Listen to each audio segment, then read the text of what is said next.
है WhatsApp guys, कैसे आप सब लोग। दोस्तों, अगर आप मार्केट में एज अ बिगिनर हो और उसमें भी आपने फॉरेक्स मार्केट में अपना करियर शुरू किया है, फॉरेक्स मार्केट में आपने इन्वेस्ट किए हैं, तो आपने हर बार फॉरेक्स मार्केट में एक बात ज़रूर देखी होगी कि आप अगर किसी भी ब्रोकर के थ्रू फॉरेक्स मार्केट में ज्वाइन हुए हो तो फिर उनकी तरफ से आपको जो ट्रेड्स प्रोवाइड किए जाते हैं, या फिर आपने किसी भी टेलीग्राम के प्राइम चैनल में आपने उनका प्राइम सब्सक्रिप्शन लेके वहाँ से आप ट्रेड्स ले रहे हो उनकी तरफ से, या फिर आप यूट्यूब पर कोई भी फॉरेक्स मार्केट रिगार्डिंग वीडियो देख रहे हो, तो इन सब के बीच में आपको ये पिप्स कॉमन वर्ड हमेशा सुनने के लिए मिलता होगा।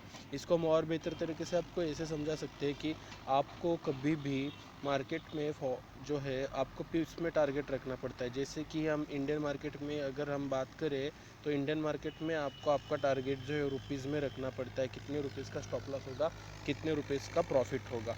वैसे ही सेम फॉरेक्स मार्केट में आपको पिप्स का टारगेट रखना पड़ता है, कितने पिप्स आपको प्रॉफिट लेना है, कितने पिप्स का स्टॉप लॉस लगाना है। सेम ये पिप्स होता क्या है, इसको काउंट कैसे करते हैं, इस सबको मैं आपको दो एग्जांपल्स के आधार पर समझाऊंगा, और लाइव चार्ट में मैं कोई भी हमारे MT4 में लाइव एग्जांपल देकर भी समझाऊंगा। तो वीडियो को ज़रा ध्यान से देखिएगा। पिप्स ये बहुत ही आसान शब्द है, इनको जो बिगिनर है वो समझने के लिए बहुत ही परेशान हो जाते हैं, उन्हें समझ में नहीं आता एक्चुअली पिप्स होता क्या है, इसको काउंट कैसे करें। तो बहुत ही आसान तरीके में हम समझेंगे, तो वीडियो को ध्यान से देखिएगा। तो दोस्तों, पहले हम हमारे इंडियन रुपीज़ के एग्जांपल को ही ले लेते हैं। जैसे आप सबको पता है कि 1 रुपीज़ जो होता है उसको पूरा होने के लिए 100 पैसे होने पड़ते हैं। तो देखिए दोस्तों, ये जो 100 पैसे है, यहाँ पे हम 99 पैसे लेते हैं, प्लस 1 पैसे यहाँ पे ऐड हो गए, फिर बन गए 100 पैसे, और ये 100 पैसे जाकर फिर बन गया 1 रुपीज़। तो दोस्तों, एक रुपया बनने के लिए जैसे 100 पैसे लगते हैं, तो हम इस पैसे को 1 मिनट के लिए पिप्स पकड़ लेते हैं। जैसे 99 में ये 1 ऐड हो गया तब जाके 100 बने, तो इस 100 में प्लस 1 हो गया 99 में, तब जाके ये 100 बना था। तो यहाँ पे चेंज कितना हुआ, 1 हुआ, तो ये 1 क्या हुआ, 1 ये पिप हो गया। वैसे फॉरेक्स मार्केट में अगर हम बात करें तो आपको पता होगा कि $1 बनने के लिए 100 सेंट लगते हैं। तो वैसे ही यहाँ पर दोस्तों, आपके पास अगर एग्जांपल के लिए 10 सेंट है और यहाँ पर आप में उसमें 90 सेंट मिला दे, तो हो गए टोटल 100 सेंट, यानी कि $1 हो गया। तो $1 होने के लिए आपको 10 सेंट में 90 सेंट मिलाने पड़े।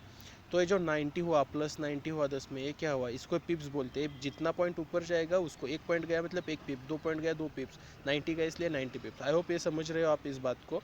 एक फॉर एग्जांपल के लिए मैं बता देता हूँ। अब हम दो क्या करते हैं, जो है इंडियन रुपीज़ है, हम इसको USD के साथ कंपेयर करते हैं।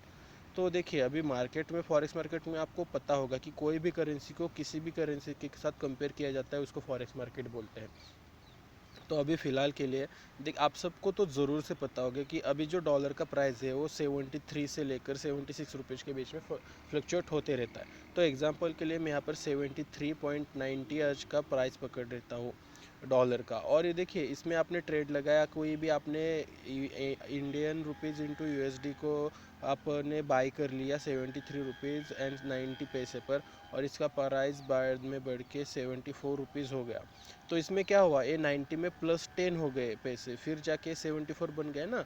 तो इसमें कितने पिप्स का प्रॉफिट मिला आपको, तो ये आंसर हुआ इसका 10 पिप्स का। ये जो है 10 पिप्स का इसका प्रॉफिट मिला आपको, क्योंकि 90 में जब 10 ऐड हुए तो इसका 1 बन गया। अब ये 1 इधर आया, इसके 74 हो गए, 0.00 हो गए, जो आपको यहाँ पर देख सकते हैं। तो यही बात है दोस्तों, पिप्स को ऐसे ही काउंट किया जाता है। अब हम इसको लाइव चार्ट पर देखेंगे।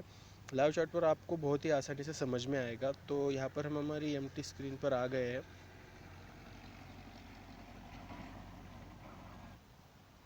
सॉरी दोस्तों, मेरा फ़ोन जो है एयरप्लेन मोड पे था, इसलिए चार्ट लोड नहीं हो रहा था। तो अभी हमने चार्ट फाइनली लोड कर लिया। अब हम यहाँ पे कोई भी एक एग्जांपल देखेंगे। हम देखेंगे एग्जांपल के लिए GBP USD को देखते हैं हम। अभी आप इसका प्राइस देख सकते हैं, 1.36975 है। सो इसका मतलब क्या हुआ दोस्तों, देखिए ये 1.369697 है, एंड इसके ऊपर छोटा सा फाई है। तो दोस्तों, ये फाई जो है इसको आपको पिप्स में काउंट नहीं करना है, आपके ब्रोकरेज के लिए होता है। इस पर हम आगे फ्यूचर में एडवांस में बात करेंगे।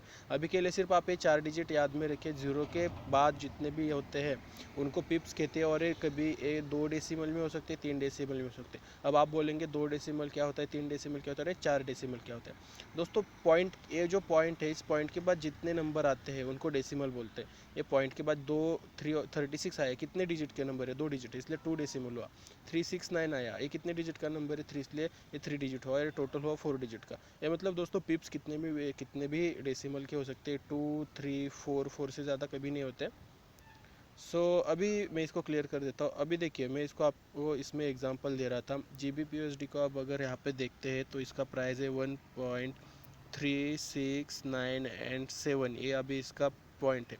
तो दोस्तों एग्जांपल के लिए ये जो 97 है, इसमें अगर हमने 3 पिप्स ऐड कर दिए, प्लस 3 पिप्स यहाँ पे हमने ऐड कर दिए, तो इसका प्राइस क्या बनेगा 1.36 एंड यहाँ पे 97 में 3 ऐड कर दिया, इसका मतलब क्या हुआ, यहाँ पे पूरा 1 बन गया, तो ये 3 के 7 आएगा और यहाँ पे 0 0 आएगा।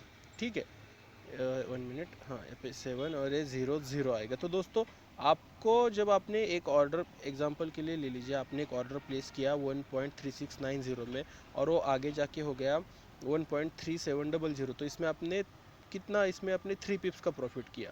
तो इसको ही दोस्तों पिप्स कहते हैं कि कोई भी नंबर में जितने नंबर आपके 97 में 3 बढ़ा इसलिए 3 पिप्स हुआ, यहाँ पे 10 बढ़ा तो इस यहाँ पे अगर 10 पॉइंट बढ़ते तो यहाँ पे आ जाता 07 आ जाता ऐसे, तो यहाँ पर आप 10 पिप्स का प्रॉफिट ले लेते। तो दोस्तों बस बात यही है कि जो डेसिमल में नंबर बढ़ते हैं, फॉर एग्जांपल के लिए 73.50 रुपीज़ हम ले लेते हैं इंडियन USD डॉलर का, 50 रुपीज़ में अगर यहाँ पे 30 पैसे बढ़ते हैं तो 80 हो जाएगा, नीचे यहाँ पे 80 हो जाएगा, इसका कैलकुलेशन दोनों का। तो इसमें जो 30 पॉइंट बने, ये जो पॉइंट बढ़ते हैं इसको पिप्स कहते हैं। ऐसे नहीं है कि ये सिर्फ बढ़ते ही है दोस्तों, ये माइनस भी हो सकते हैं। एग्जांपल के लिए 73.50 था हमारा यहाँ पे प्राइस, और 50 में से यहाँ पे 30 पॉइंट लेस हो गए, यहाँ पे बचे 73.20 बच गए। तो इसमें क्या हुआ दोस्तों, ये 3 पिप्स कम हो गए। ये जो आंकड़ा जो है यहाँ का लास्ट के डिजिट, ये जो इसमें ये डेसिमल के बाद के नंबर में जो डिजिट ऊपर नीचे होते हैं उनको पिप्स बोलते हैं। आई होप आपको ये वीडियो समझ में आई है। और पिपेट क्या होता है हम अगली वीडियो में देखेंगे। पिपेट दोस्तों बहुत ही सिंपल चीज़ है, मैं आपको शॉर्ट में भी समझा देता हूँ। जो पिपेट होता है वो पिप्स का ही दूसरा रूप होता है, ये पिप्स होते हैं और दूसरे पिपेट्स होते हैं। तो पिपेट्स के बारे में बात करेंगे हम अगली वीडियो में। तब तक के लिए चैनल को सब्सक्राइब करके रखिएगा और हमारी नई वीडियो जो आएगी उसको ध्यान से देखिएगा। मैं आपको फॉरेक्स में as a beginner to advance तक ले जाने के लिए सोच रहा हूँ, बट अभी जो मैं अब तक 3 वीडियो बना चुका हूँ उसको आपको ज़रूर से देखना है। अगर आपने हमारे forex market as a beginner की कौन सा मार्केट बेस्ट है, इंडियन या फिर फॉरेक्स, इस पर हमने पहले ही वीडियो बना दी है, वो नहीं देखी है तो उसे बिल्कुल बिल्कुल मतलब बिल्कुल ही देख लीजिएगा, मैं आपको रिकमेंड कर रहा हूँ। तब जाकर आपको समझ में आएगा कि हम इंडियन मार्केट में है क्यों करें और फॉरेक्स मार्केट में है क्यों करें। क्योंकि दोस्तों फॉरेक्स मार्केट और इंडियन मार्केट में जो भी डिफरेंस है, प्रॉफिट लॉसेस के रेशो है, कौन सा मार्केट कैसे वर्क करता है, मैंने उस वीडियो में सब कुछ कवर कर दिया है। आपको इन्वेस्टमेंट कौन से में कम है, कौन से में ज़्यादा है, रिटर्न्स लॉसेस कैसे है, टोटल A to Z मैं उस वीडियो में बोल चुका हूँ। तो उस वीडियो का लिंक आपको डिस्क्रिप्शन में मिल जाएगा। आई होप आप उस वीडियो को देखोगे। तब तक के लिए बाय, मिलते हैं अगली वीडियो में।